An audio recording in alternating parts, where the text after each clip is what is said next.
ሰላም ጤና ይስጥልኝ ክቡራን ተመልካቾች፣ ከከፋ ቴሌቪዥን የሰዓቱን ዜናዎች ይዘን ቀርበናል። ዜናዎቹን እየመራሁ አብሬያችሁ የምቆየው ክፍሌ ዓለሙ ነኝ። የቡና ምርትና ምርታማነትን በማሳደግ የአርሶ አደሩን ኢኮኖሚያዊ ተጠቃሚነት ማረጋገጥ እንደሚገባ የከፋ ዞን አስተዳደር አሳሰበም። በዞኑ ዋና አስተዳዳሪ አቶ እንዳሻው ከበደ የተመራ ልዑክ በከፋ ዞን ጊምቦ ወረዳ የተለያዩ የልማት ስራዎችን ጎብኝቷል። ዘገባው የባልደረባችን ታምራት ኃይሌ ነው። ቤተልሔም መምሮ በወረዳው ቅጮ ቀበሌ የተለያዩ የሞዴል የአርሶ አደሮች ማሳ የተጎበኘ ሲሆን ከእነኚህ ውስጥም የቡና ምርትና ምርታማነትን ለማሳደግ እየተከናወኑ ያሉ የቡና ጉንደላ ተግባራቶች፣ የልማት ትሩፋት ስራዎች፣ የእንስሳት መኖና የቡና ችግኝ ጣቢያዎችን ጨምሮ የተለያዩ የልማት ስራዎች ተጎብኝተዋል። በጉብኝቱ ወቅት ንግግር ያደረጉት የከፋ ዞን ዋና አስተዳዳሪ አቶ እንዳሻው ከበደ እንደገለጹት የቡናን ምርትና ምርታማነት ለማሳደግ እየተሰሩ ያሉ ስራዎች አበረታች መሆናቸውን ጠቅሰው ይህንን አጠናክሮ በማስቀጠል ከዘርፉ የሚገኘውን ገቢ ማሳደግ እንደሚገባም ገልጸዋል። በመስክ ምልከታችን ያየናቸው ጠንካራ ጎኖች ምን አሉ፣ ያየናቸው ደካማ ጎኖችስ ምን አሉ የሚለውን በጋራ ተነጋግረን ጠንካራ ነገሮች መቀጠል የሚችሉበት ሁኔታ፣ ጉለቶችን ደግሞ በቀጣይ አርመን መሄድ የሚችልበት ሁኔታ እንዲኖር የማድረግ ስራ ነው። ሌላው እንግዲህ ከቡና ምርት አቅርቦት ጋር ሁለተኛው ችግር የቡና ግብይት ስርዓታችን ትንሽ ትክክል አይደለም። ከታች ጀምሮ ቡናው በአግባቡ ስርዓት ባለው መልኩ የቡና አዋጅ አለ፣ የቡና ህግ አለ። ይህን ጠብቆ ወደ ግብይት ማዕከል እየገባ ሳይሆን በተለያየ ምክንያት ኮንትሮባንድ በተለያየ መልኩ የሚባክንበት ሁኔታ አለ። ይሄ ደግሞ ወደ ግብይት ማዕከል ካልሄደ ለሀገር ኢኮኖሚ ትልቅ ጫና እየፈጠረ ነው ያለው። የተለያዩ ኮንትሮባንዲስቶች ብቻ ተጠቃሚ የሆኑበት ሁኔታ አለ። ይህን አሰራር ለመቀነስ ባለፈው ከዛሬ 15 ቀን በፊት የጋራ መድረክ ፈጥረን አቋም ወስደን በተለያየ መልኩ እየባከኑ ያሉ ህገወጥ በሆነ መልኩ የሚሸጡ የቡና ግብይቶች ስርዓት ባለው መልኩ ሊሄዱ የሚችሉበት ሁኔታ እንዲኖርና የአፈጻጸማችን የተስተካከለ መሄድ እንዲችል ደግሞ በየ15 ቀኑ መገምገም አለብን የሚል ያስቀመጥነው ጊዜ ሰሌዳ አለ። ስለዚህ በዚህ መካከል ደግሞ የተገኙ ውጤቶች አሉ በሪፖርት ደረጃ እና የተሻለ እንቅስቃሴ አድርጎ እነዚህ ኮንትሮባንዶችን የያዙ ወረዳዎች አሉ። አሁንም ባሉበት ደረጃ ያሉ ምርትና ወደ ግብይት ይቅረብ ካልነው ደግሞ አፈጻጸማቸውን እያሻሻሉ ያሉ ወረዳዎች አሉ፣ ወደ ኋላ ይቀረዋሉ። ስለዚህ እነዚህን በደንብ የመጡ ወረዳዎች እንዴት አድርገው ነው የሰሩት የሚለውንም ልምድ እንወስዳለን። ወደ ኋላ የቀሩት ደግሞ ችግራቸው ምንድን ነው የሚለውንም በጋራ አይተን ቀጣይ ደግሞ የተጠናከረ አቅጣጫ አድርገን የቡና ግብይት ስርዓታችን በጣም በተጠናከረ መልኩ ሰርተን ተቀናይተን ለግብይት ማዕከል የምናቀርበውን የቡና መጠን በእጥፍ ማሳደግ አለብን የሚል አቋም ይዘናል።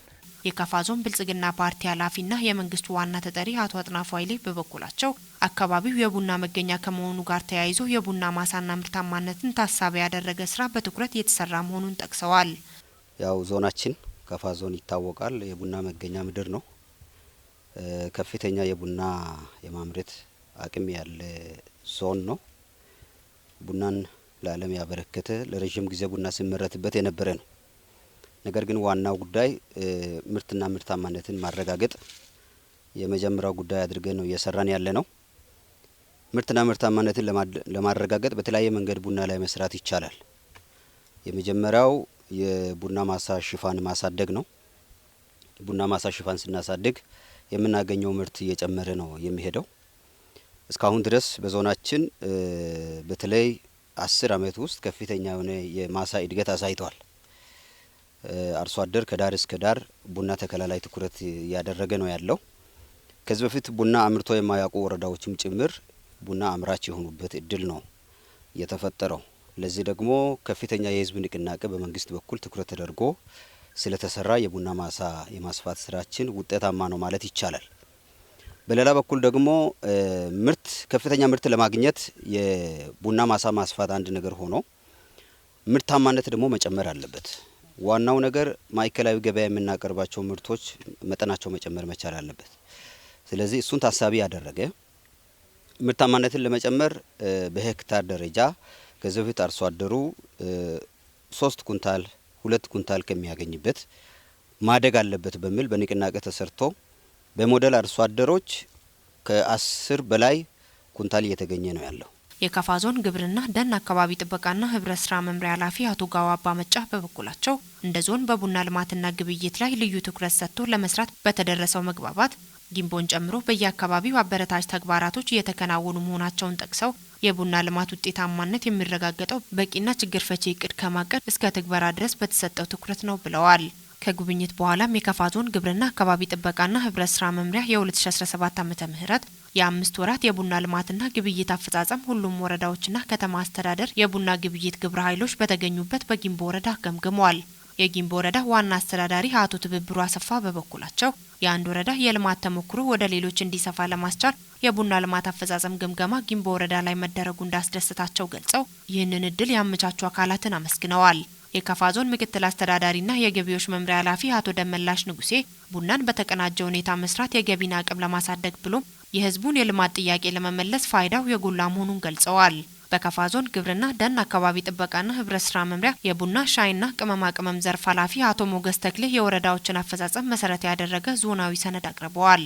የኪጮ ቀበሌ ነዋሪና ሞዴል ማወራ ወይዘሮ ይሻረግ ወልደ አማኑኤል ከመንግስት በተደረገላቸው ድጋፍና እገዛ በጥምር የግብርና ልማት ውጤቶች በአመት ከፍተኛ ገቢ ያገኙ በመሆኑ ይህንኑ የበለጠ አጠናክሮ እንደሚቀጥሉም አረጋግጠዋል። በፕሮግራሙ ከሁሉም ወረዳዎችና ከተማ አስተዳደር የተውጣጡ የቡና ግብይት ግብረ ኃይሎችና ሌሎች ባለድርሻ አካላት ተሳታፊ ሆነዋል። በንግዱ ዘርፍ የሚስተዋሉ ክፍተቶችን በማረም በዞኑ የሚመረቱ ምርቶች በተገቢው መንገድ ለገበያ እንዲቀርቡ እየሰራ መሆኑን የከፋ ዞን ንግድ ገበያ ልማትና ኢንቨስትመንት መምሪያ አስታወቀም። መምሪያው በ2017 ዓ.ም አንደኛ ሩብ ዓመት እቅድ አፈጻጸም ዙሪያ ከባለድርሻ አካላት ጋር ውይይት አካሂዷል። ጽዮን ታደለ በዚሁ መድረክ ተገኝተው ንግግር ያደረጉት የከፋ ዞን ምክትል አስተዳዳሪና የገቢዎች መምሪያ ኃላፊ አቶ ደመላሽ ንጉሴ ንግድ ለአንድ ሀገር ኢኮኖሚ እድገት ወሳኝ መሆኑን ገልጸው ዞኑ የሚያመርታቸው ምርቶች በተስተካከለ የግብይት ስርዓት ውስጥ እንዲያልፍ ማስቻል ይገባል ብለዋል። አክለው ምርትና ምርታማነትን በማሳደግ ረገድ ውጤታማ መሆን ያስፈልጋል ያሉት አቶ ደመላሽ የንግድ ስርዓቱን በመጣስ የሚንቀሳቀሱ ህገወጥ ነጋዴዎችን በመከታተልና በደረሰኝ የተደገፈ የንግድ ስርዓትን ማስፋት የተሻለ ገቢ እንዲሰበሰብ መስራት ይገባል ብለዋል። በዞኑ ሁሉም አካባቢዎች አንደኛ ደረጃ የንግድ ማዕከል በማቋቋም ለህብረተሰቡ ተገቢውን አገልግሎት መስጠት እንደሚገባም አሳስበዋል። የከፋ ዞን ንግድ ገበያ ልማትና ኢንቨስትመንት መምሪያ ኃላፊ ወይዘሮ ታሪኳ ታከለ በበኩላቸው መምሪያው በንግዱ ዘርፍ የሚስተዋሉ ክፍተቶችን በማረም በዞኑ የሚመረቱ ምርቶችን በተገቢው መንገድ ለአካባቢውና ለማዕከላዊ ገበያዎች ለማቅረብ እየሰራ እንደሚገኝም ገልጸዋል። በቀጣይም ትኩረት የሚሹ ጉዳዮች መካከል በቴክኖሎጂ ገፈ የንግድ ስርዓት መዘርጋት፣ ህገወጥነትን መከላከልና ጥራት ላይ ያተኮረ ተግባር መፈጸም በመሆኑ ባለድርሻ አካላት ሁሉም የተቀናጀ ጋራ ርብርብ ሊያደርግ እንደሚገባም ጠቁመዋል። ከውይይቱ ተሳታፊዎች መካከል ያነጋገርናቸው በሰጡት አስተያየት የንግድ ስርዓት በማዘመን ህገወጥ የንግድ ስርዓት ለመከላከል መድረኩ ትልቅ አቅም እንደፈጠረላቸው ተናግረዋል። የዛሬ መድረክ በተመለከተ ከሁሉም መዋቅሮች የተውጣጡ ባለድርሻ አካላት ከመሆናቸው አንጻር አንደኛው ስራውን በቅንጅት ለመስራት የንግድ ስራ በባህሪው በቅንጅት ነው የሚሰራው። በቅንጅት ለመስራት አቅም ይሆናል። በሁለተኛ ደረጃ እያንዳንዱ መዋቅር የኛንም ጨምሮ እያንዳንዱ መዋቅር ያለበትን ይዞታ ይወቅና በቀጣይ ቀሪ ጊዜያት ከአንዱ መዋቅር ሌላኛው ልምድ ወስዶ የተሻለ አፈጻጸም የተሻለ ስራ የሚሰራበት ማንቂያ ደወል መሆኑን ያገኘንበት ትልቅ መድረክ ነው። 2017 ላይ በከፋ ዞን ንግድና ኢንቨስትመንት መምሪያ ባሉ ወረዳዎች ስር ምን ተግባር ተፈጽሟል፣ ምንድነው ጥንካሬው፣ ምንድነው ጉለቱ የሚለውን በዝርዝር ቀርቦ ያየንበት መንገድ እጅግ በጣም የተሻለና ቀጣይ ደግሞ በጉለቶቻችን በእያንዳንዳችን ወረዳ ላይ የነበሩ ጉለቶችን ለቅመን የንግዱን ስርዓት እጅግ የዘመነ ህገወጥ የንግድ ስርዓት እንዲጠፋ ሁሉም ባለድርሻ አካል የበኩሉን ድርሻ እንዲወጣ የተደረገ መድረክ ስለሆነ እጅግ በጣም የተሻለን የሚል ነገር አለ።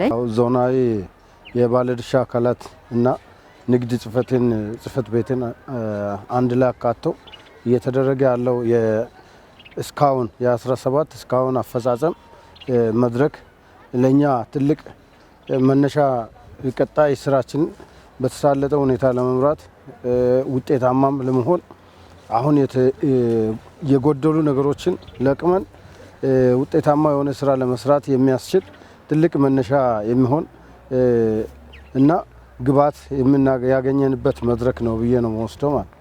ቀጣይ የቴክኖሎጂ አቅም ማሳደግ፣ የህገወጥ የንግድ ስርዓትና ህገወጥ የዋጋ ጭማሪ ለመከላከል የንግድና የገበያ ትስስር ስርዓቱ በአሰራር ስርዓቱ እንዲመራ በላቀ ቁርጠኝነት እንደሚሰሩም ገልጸዋል።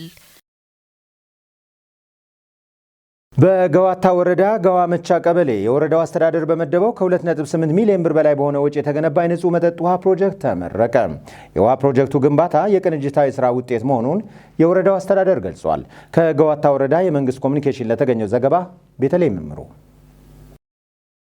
በምረቃ ስነ ስርዓት ላይ ተገኝተው ንግግር ያደረጉት የወረዳው ምክትል ዋና አስተዳዳሪ አቶ አርጋው ኃይሌ ለህዝቡ የረጅም ጊዜ ጥያቄ የሆነው የንጹህ መጠጥ ውሃ አቅርቦት ጉዳይ ምላሽ በማግኘቱ መደሰታቸውን ገልጸው የወረዳው አስተዳደር የችግሩን አንገብጋቢነት በመረዳት ከ2.8 ሚሊዮን በላይ በጀት መድቦ ማስገንባቱን ተናግረዋል። አስተዳዳሪው በተለያዩ ምክንያቶች ግንባታው ሳይጠናቀቅ መቆየቱን ገልጸው ፕሮጀክቱ መጠናቀቅ እንዲችል ህብረተሰቡ በጉልበትና በሀሳብ ሳያቋርጥ ይደግፍ እንደነበርም ተናግረዋል። ዋና አስተዳዳሪው አክለው ተቀናጅተው ከሰሩ ውጤታማ መሆን እንደሚቻል ይኸው የውሃ ፕሮጀክት ማሳያ መሆኑን ተናግረው ይህንኑ ልምድ በማስፋት ሌሎች የመሰረተ ልማት ችግሮችን ለመፍታት መቀናጀትና መደማመጥ ይገባናልም ብለዋል። ግንባታው ተጠናቆ አገልግሎት እስኪሰጥ ድረስ የበኩላቸውን ለተወጡ ባለድርሻ አካላት አቶ አርጋው ኃይሌ ምስጋናቸውን አቅርበዋል። የወረዳው ውሃ ማዕድንና ኢነርጂ ጽህፈት ቤት ኃላፊ አቶ ሻፊ አባዝናብ በበኩላቸው የግንባታው መጠናቀቅ የአካባቢውን የንጹህ መጠጥ ውሃ ችግር መቅረፍ የቻለና ከ375 በላይ የማህበረሰብ ክፍሎችን ተጠቃሚ የሚያደርግ ነው ብለዋል። 3.5 ኪሎ ሜትር የመስመር ዝርጋታ የተደረገበት ይኸው ፕሮጀክት ህብረተሰቡን ተጠቃሚ የሚያደርግ 3 ቦኖና የአንድ ትምህርት ቤት እጅ መታጠቢያን ጨምሮ በአጠቃላይ የ4 ቦኖ ግንባታ ተጠናቆ ለምረቃ መብቃቱንም ገልጸዋል። በወረዳው የውሃ እጥረት ባለባቸው አካባቢዎች የመጠጥ ውሃ አገልግሎትን ተደራሽ የማድረጉ ስራ ተጠናክሮ እንደሚቀጥልም ገልጸዋል። ከንጹህ መጠጥ ውሃ አገልግሎት ተጠቃሚዎች መካከል አንዳንዶቹ በሰጡት አስተያየት የጋዋ መቻ ቀበሌ ህዝብ ለዘመናት በንጹህ መጠጥ ውሃ እጦት እየተቸገረ መቆየቱን ገልጸው አሁን ችግሩ በመፈታቱ መደሰታቸውንና የወረዳውን አስተዳደርም አመስግነዋል። በመጨረሻም ለስራው ስኬት አስተዋጽኦ ላበረከቱ ተቋማትና ግለሰቦች እውቅናና ሰርተፍኬት ተበርክቶላቸዋል። ከተሞችን ለኑሮና ለነዋሪዎች ምቹ ለማድረግ በሚደረገው እንቅስቃሴ ውስጥ ማህበረሰቡ የሚጠበቅበትን ድጋፍ እንዲያበረክት የከፋ ዞን ከተማ ልማትና ኮንስትራክሽን መምሪያ ጠየቀም። መምሪያው የ2017 ዓ.ም አንደኛ ሩብ ዓመት እቅድ ክንውኑን ገምግሟል። ማርሸት ሰይፉ ተጨማሪ አለው።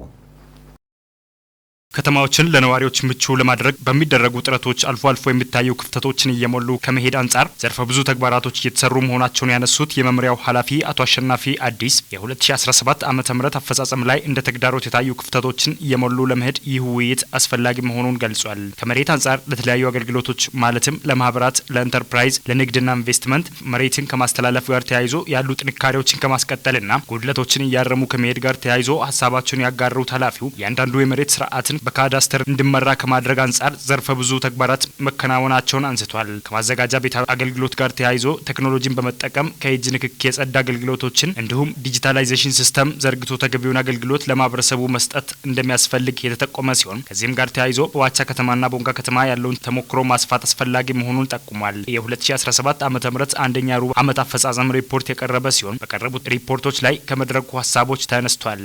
አጠቃላይ ከቤቶች ልማትና አስተዳደር ጋር ተያይዞ ማህበራትን በማደራጀት ለመምህራን፣ ለነዋሪ፣ ከመከላከያ ተመላሾች የቤት ተጠቃሚ ከማድረግ ጋር ተያይዞ ከመድረኩ ሀሳቦች የተነሱ ሲሆን በአነስተኛ ገቢ ለሚተዳደሩ ማህበረሰብ ክፍሎች የቁጠባ ቤት ግንባታና በጀት ጋርም ተያይዞ ሀሳቦች በመነሳት በሰፊው ውይይት ተደርጓል። በተጨማሪም የመንግስት ቤቶች አስተዳደርን በተመለከተ አሰራሩ ያለበት ደረጃና አሁን ያለበት ሁኔታ ላይ ሀሳብ ቀርቧል። የከተማ መሬቶችን ለተጠቃሚዎች አሳልፈው ከመስጠት ጋር ተያይዞ ያለው የአሰራር ክፍተቶችን ማረምና ማስተካከል አስፈላጊ መሆኑ የተጠቆመ ሲሆን ያለ ፍቃድ የተያዙ መሬቶችን ወደ ስርዓቱ ማምጣት ላይ ትኩረት ሊደረግ ይገባልም ብሏል። በክልል ደረጃ ያለ ፍቃድ የተያዙ መሬቶችን ወደ ስርዓቱ ማምጣትና ህጋዊ ለማድረግ የወጣውን ደንብ መሰረት በማድረግ እየሰሩ ያሉ እንዳሉ ሁሉ ክፍተቶች ያሉባቸው አካላትም እንዳሉ ተጠቁሟል። ከመሰረተ ልማት ጋር ተያይዞ ለህብረተሰቡ መሟላት ያሉባቸው ጉዳዮች ላይ በትኩረት ሊሰራ ይገባልም ተብሏል። ከፕላን ጥሰት ጋር ተያይዞ ያሉ ክፍተቶችን ማረምና ማስተካከል ያስፈልጋል የተባለ ሲሆን አሁን ላይ እንደ ሀገር የተጀመሩ የኮሪደር ልማቶች ውጤታማ መሆን እንዲችሉ የተሰሩ ያሉ ስራዎች የሚበረታቱ መሆናቸው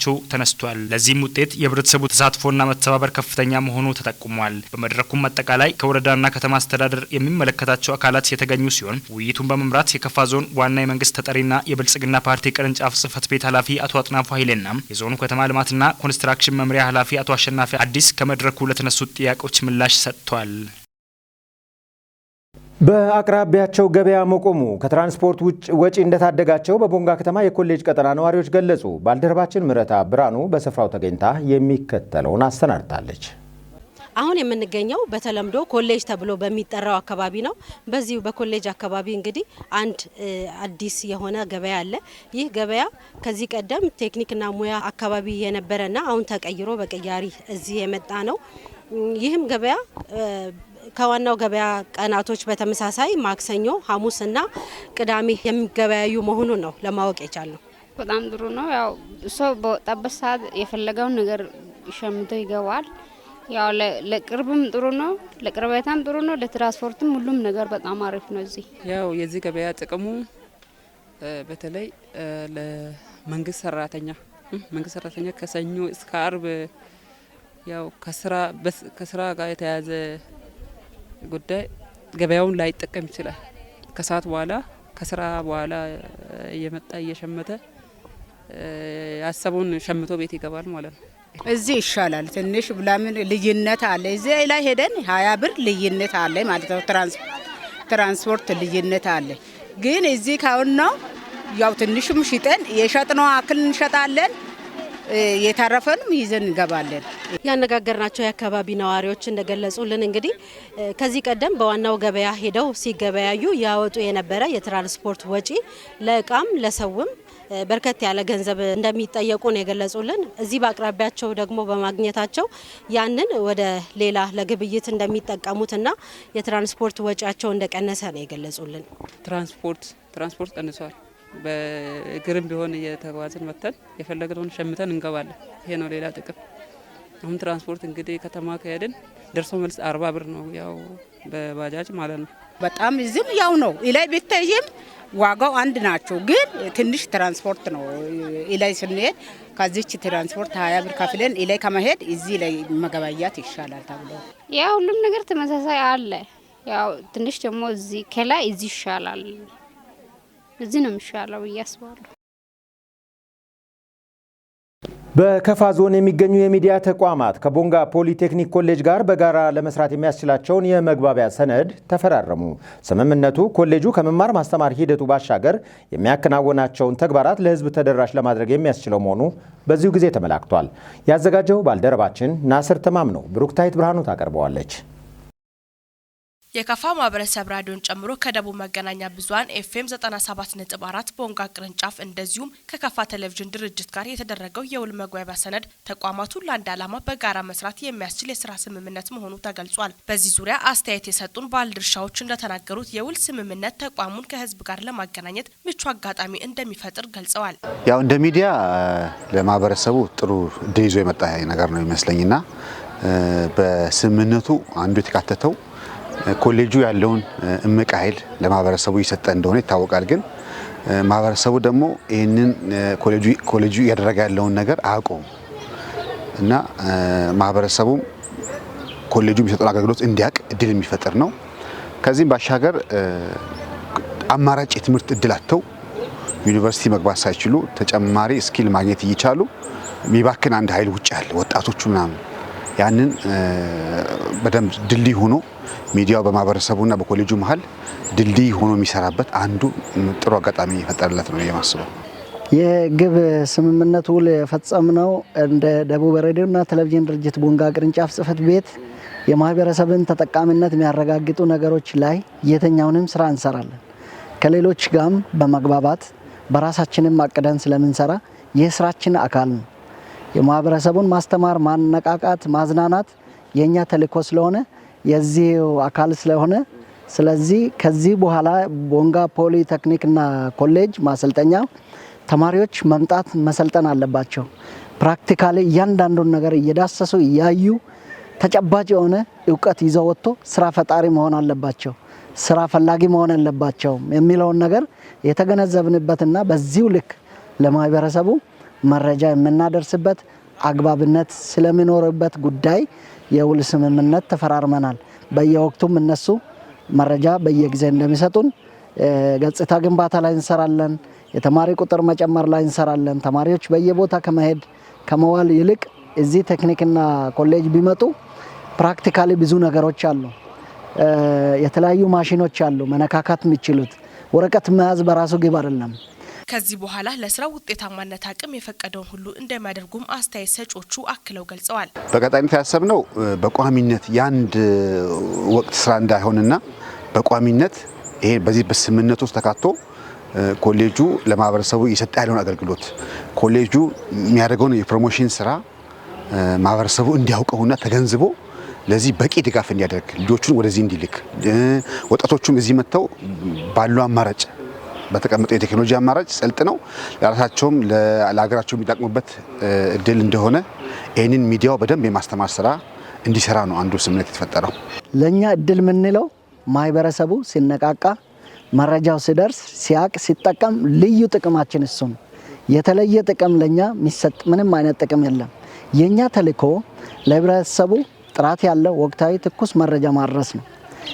የዚህ አካል ስለሆነ ከፖሊቴክኒክና ኮሌጅ ጋር ይሄንን ገጽታ ግንባታ ስራውን በእቅዳችን ውስጥ አካተን ማህበረሰባችን ተጠቃሚ እንዲሆን የስራ አካላችን ስለሆነ ጥቅሙ የማህበረሰብ ጥቅም ስለሆነ ማለት ነው። የቦንጋ ፖሊቴክኒክ ኮሌጅ ዲን አቶ ዘላለም ዘውዴ በበኩላቸው ተቋሙ አገልግሎቱን ለህዝብ ተደራሽ ለማድረግ ዘርፈ ብዙ ተግባራት በማከናወን ላይ እንደሚገኝ አስረድተዋል። እንግዲህ የቦንጋ ፖሊቴክኒክ ኮሌጅ እንግዲህ በአሁኑ በአዲሱ ደቡብ ምዕራብ ክልል ካሉ ወደ 20 ከሚሆኑ ኮሌጆች ውስጥ አንዱ ነባርና አንጋፋ የሆነ ኮሌጅ ነው። በአሁኑ ሰዓት ያው በተለያዩ የስልጠና ዘርፎች ስልጠና በመስጠት ላይ ይገኛል። እንግዲህ ቀደም ሲል በነበረው አሰራር በ11 የስልጠና ዘርፎች ስልጠና እየሰጠ የሚገኝ ሲሆን አሁን ላይ ከዘርፉ አዲስ እሳቤ መነሻነት የክልሉን የአካባቢ ጸጋ መሰረት ባደረገ መልኩ በአራት ሙያዎች ላይ እንደ ትኩረት መስክ ተይዞ ስልጠና እየተሰጠ ነው። አቶ ዘላለም አክለውም የመግባቢያ ሰነዱን በተመለከተ የሚከተለው ማብራሪያ ሰጥተዋል። በዛሬው ዕለት የተከናወነው ከመገናኛ ብዙሃን ጋር ያደረግነው የመግባቢያ ሰነድ መፋረም ስነ ስርዓት አስፈላጊነቱ እንግዲህ ከዚህ ቀደም ኮሌጃችን ከመማር ማስተማር በተጨማሪነት በተለያዩ ዘርፎች በርካታ ተግባራትን እያከናወነ ይገኛል። በመደበኛ ስልጠና፣ በአጫጭር ስልጠና፣ በውጭ ሀገር ስራ ስምሪት ስልጠና የምንሰጥ ሆኖ ከዛ በተጨማሪ ለአካባቢው ኢንዱስትሪዎች፣ ጥቃቅንና አነስተኛ ኢንተርፕራይዝ ተቋማት ቴክኖሎጂን በማሸጋገር የኢንዱስትሪ ኤክስቴንሽን ድጋፍ በመስጠት ከዛም ባለፈ ለአካባቢ ማህበረሰብ የአካባቢ ማህበረሰብ በበጎ አድራጎት ሁሉ የበኩሉ ሚና እየተጫወተ የሚገኝ ኮሌጅ ነው። ቀጣይ ስለሚከናወኑ ተግባራትም ያሉት አለ። ከኮሌጁ እንግዲህ የህዝብ ነው፣ የህዝብ ኮሌጅ ነው። ኮሌጁ የሚያበረክተው እንግዲህ ለህዝቡ ነው። ህዝቡ በነኝነት ስሜት ኮሌጁ በሚሰራቸው የልማት ስራዎች ላይ በሚሰራቸው የተለያዩ ተግባራት ላይ ከጎኑ በመሆን ማገዝ አለበት ተብሎ ነው የሚታሰበው። እንደውም ከእቅድ አንጻር ተቋማት ከዚህ በኋላ ባለው ሁኔታ ሙሉ በሙሉ ሁሉን ነገር ከመንግስት በተመደበ በጀት ብቻ ሳይሆን የአካባቢ ማህበረሰብ በሚለግሰው በጉልበት ይሁን በገንዘብ ይሁን በእውቀት ይሁን በሚሰጠው አስተዋጽኦ ነው ኮሌጆች ወደ ላቀ ደረጃ የሚደርሱትና የአካባቢ ማህበረሰብ በተለይ ሰልጣኞችን ወደ ኮሌጁ ከማምጣት አንጻር አሁን ባለው ሁኔታ በርካታ ሰልጣኞች የ12ኛ ክፍል መልቀቂያ ፈተና ወስደው ወደ ዩኒቨርሲቲ መግባት ያልቻሉ ቤታቸው የተቀመጡበት ሁኔታ ነው ያለውና እነዚህ ወጣቶች ወደዚህ አልባሌ ቦታ ከመዋል ይልቅ ወደ ኮሌጁ መጥተው በተለያየ ሙያ ሰልጥነው ብቁ ሆነው ከስራ ጋር እንዲተሳሰሩ የቤተሰብ እገዛም ያስፈልጋል። የውጭ ምንዛሪን ማሳደግ የሚችል ሀብት ካለባቸው አካባቢዎች አንዱ የከፋ ዞን መሆኑን የኢፌዴሪ ንግድና ቀጠናዊ ትስስር ሚኒስትር ዶክተር ካሳሁን ጎፌ ተናገሩ። ሚኒስትሩ ይህንን ሀብት ወደ ልማት በመቀየሩ ረገድ አመራሩና ህብረተሰቡ በቁርጠኝነት መስራት እንዳለባቸው አሳስበዋል። ታጀቶ ከበደን ያዘጋጀው ቤተልሔም ምሩ ታቀርበዋለች። ለሁለት ተከታታይ ቀናት በሚኒስቴሩ የተመራው ልዑክ በከፋ ዞን በከተማና ገጠር ተዘዋውሮ የተለያዩ ልማት ስራዎችን መጎብኘቱ ይታወሳል።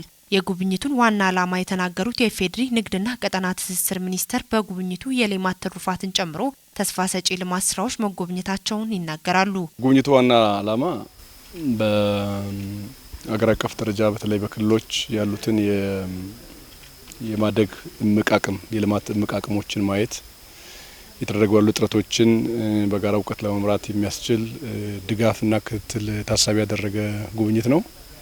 በልማት ስራዎች ጉብኝት የተለያዩ ኢኒሼቲቮችን አይተናል። በተለይ በሌማት ትሩፋት አማካኝነት የተከናወኑ ያሉ የእንስሳት እርባታ ከወተት ልማት ጋር ተያይዘው እንዲሁም የዶሮ እርባታ፣ የእንቁላል አቅርቦትን በተመለከተ ተዘዋውረን ለመመልከት ሙከራ አድርገናል። ከነኛ አንጻር የሌማት ትሩፋት አሁን ባለው አሁናዊ ሁኔታ እዚህም ባየነው ደረጃ በጣም አበረታች ጅምር ስራዎች እና ውጤቶች አሉ።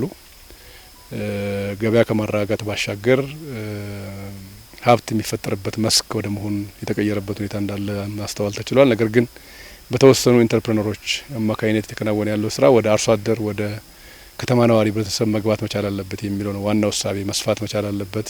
የሌማት ትሩፋት እሳቤው የተወሰኑ ባለሀብቶች የሚሰሩ ስራ ሳይሆን በሁሉ ቤት ጓሮዎች በእንስሳት ሀብት፣ በወተት ልማት፣ በእንቁላል፣ በአትክልትና ፍራፍሬ የተተረፈረፈ አድርጎ ኑሮ ውድነትን መከላከል፣ የዋጋ ግሽበትን መቆጣጠር እንዲቻል ታሳቢ ያደረገ ስለሆነ ከዛ አንጻር ቀሪ ስራዎች አሉ። ቀሪ ስራዎቹ ወደ ሁሉም ቤት ወደ ሁሉም ጓሮ ማምጣት ላይ የሚቀሩ ስራዎች አሉ። ነገር ግን ባየናቸው ቦታዎች አካባቢ ከወተት አንጻር ከእንቁላል አንጻር በጣም ጥሩ ስራዎች አሉ ብሎ መውሰድ ይቻላል። በዞኑም የውጭ ምንዛሬ ግብይትን ማሳደግ የሚቻሉባቸው የተለያዩ ሀብቶች መኖራቸውን ሚኒስተሩ ተናግረዋል። ከኤክስፖርት ገቢ አንጻር በጣም ጥሩ ጅምር ስራዎች አሉ። በዚህም ረገድ የሻይ ልማት ጎብኝተናል፣ የቡና ልማትም ጎብኝተናል። ቡናን ከማምረት እስከ ኤክስፖርት ያለው ነገር የእሴት ሰንሰለቱን ጠብቆ በጥራት አምርቶ ለዓለም ገበያ ማቅረብ ላይ ያሉ ጅምር ጥረቶች አሉ። በተለይ በአውትግሮወር ስኪም ሻል ያሉ ነጋዴዎች፣ ኤክስፖርተሮች ሌላው አርሶ አደር ድጋፍ እያደረጉ የቴክኒክ ድጋፍ፣ የገንዘብ ድጋፍ እያደረጉ ለዓለም ገበያ የሚያቀርቡበት ሁኔታ ተወዳዳሪነትን ሊያሳድግ ሊያሳልጥ በሚችል አግባብ መሆኑን አይተናል። ነገር ግን እንደምናየው ከፋ በጣም የቡና ለቡና ልማት የተመቸ ሀገር ነው። ለሻይ ልማት የተመቸ ሀገር ነው። አሁን ለዓለም ገበያ በምናቀርበው ሁኔታ ያለው ድርሻ ዝቅተኛው መሆኑ ይህንን ድርሻ ከፍ ማድረግ የሚያስችልበት ሁሉ መታረስ ያለበት መሬት በቡና እንዲሸፈን በሻይ ልማት እንዲሸፈን የውጭ ምንዛሪ ግብይታችንን ማሳደግ የሚቻልባቸው ፖቴንሻል ያላቸው ክልሎች ውስጥ አንዱ በመሆኑ ይሄ መታየት አለበት ነው። የኢትዮጵያን ብልጽግና ለማረጋገጥ አመራሩ የበኩሉን ሚና ሊወጣ እንደሚገባ ሚኒስተሩ አሳስበዋል። ካለንብን ለዘመናት የቆየ ስንፍና ተላቀን መስራት ከቻልን የሚለወጥ ሀገር ሊያድግ የሚችል ህዝብ ሊበለጽግ የሚችል ህብረተሰብ እጃችን ላይ እንዳለ፣ ነገር ግን ይሄን ሊያራግጥ የሚችል አፈር ጭቃ ነክቶ መስራት መድከም የሚፈልግ አመራርና ህዝብ ካለ ሊለወጥ የሚችል ትልቅ ጸጋ ያለበት አካባቢ ነው። የደቡብ ምዕራብ ክልልን ብሎም የኢትዮጵያን ብልጽግና ለማረጋገጥ ያለው ሀብት በአግባቡ ለልማት መዋል እንዳለበትም ሚኒስተሩ ጠቁመዋል። ኦልሞስት በአመት 9 ወር አካባቢ ገደማ ዝናብ የሚያገኝ አካባቢ ነው። ይሄ አካባቢ ላይ በመስኖ ማረስ የሚባል ነገር ቄንጥ ነው፣ አያስፈልግም። ስለዚህ እግዚአብሔር የሰጠውን ዝናብ ተጠቅሞ ለምለም አፈር ተጠቅሞ አፈርና ዝናብን አገናኝቶ ምርጥ ዘር ተጠቅሞ ለምቶ አልምቶ አገር ማሳደግ የሚቻልበት ትልቅ እምቅ አቅም ያለበት መሆኑን አስተውለናል። በየአካባቢው በየደረጃው ያለው አመራር ኃላፊነቱን በተገቢ ሁኔታ ከተወጣ አሁን ያለውን የአፈጻጸም ቡራቡሬነት ወደ ተመሳሳይና ወጥ ነገር ማሳደግ ያስፈልጋል። ያ ከሆነ በጣም ተስፋ ያለው ሁኔታ እንዳለ ነው ማስተዋል ይቻላል። በ2017-18 የምርት ዘመን የአፈር ማዳበሪያ አቅርቦት የስራ እንቅስቃሴና በቀጣይ በሚከናወኑ ተግባራት ላይ ያተኮረ ምክክር ተካሄደ። በግብርና ሚኒስቴር ሚኒስትር ዴኤታ ዶክተር ሶፊያ ካሳ የተመራ ልዑክ በጅቡቲ ዶራሌ ሁለገብ ወደብ በመገኘት የ2017-18 የምርት ዘመን የአፈር ማዳበሪያ ኦፕሬሽንን ተመልክቷል። በዚህ ወቅትም ከዶራሌ ሁለገብ ወደብ ስራ አስፈጻሚ ጃማ ኢብራሂም ጋር በአፈር ማዳበሪያ አቅርቦት የስራ እንቅስቃሴና በቀጣይ ስለሚጠበቁ ተግባራት ምክክር መደረጉን በጅቡቲ የኢትዮጵያ ኤምባሲ መረጃ አመላክቷል። የአፈር ማዳበሪያ ለአርሶ አደሮች በወቅቱ ለማድረስ የወደቡን የዝግጅት ምዕራፍ በተመለከተም ገለጻ ተደርጓል። የማሽነሪዎች ጥገና እንዲሁም የአገልግሎት ጥራትና ቀልጥፍናን ታሳቢ ያደረገ ስራ መከናወኑን አቶ ጃማ አክለዋል። ሚኒስትር ዴኤታዋ በበኩላቸው በኢትዮጵያ በየዓመቱ እየጨመረ የመጣውን የአፈር ማዳበሪያ የግዢ መጠን ታሳቢ ያደረገ ዝግጅት ማድረግ እንደሚገባ አሳስበዋል። ዘገባው የፋና ሚዲያ ኮርፖሬት ነው። ክቡራን ተመልካቾች ከከፋ ቴሌቪዥን ለሰዓቱ ያዝናቸው ዜናዎቻችን የእስካሁኖቹ ነበሩ። ዜናዎቹን እየመራው አብሬያችሁ የቆየሁት ክፍሌ ዓለሙ ነኝ። ስፖርትና ሌሎች መሰናዶዎች ይቀጥላሉ። በእኔ በኩል ሰላም።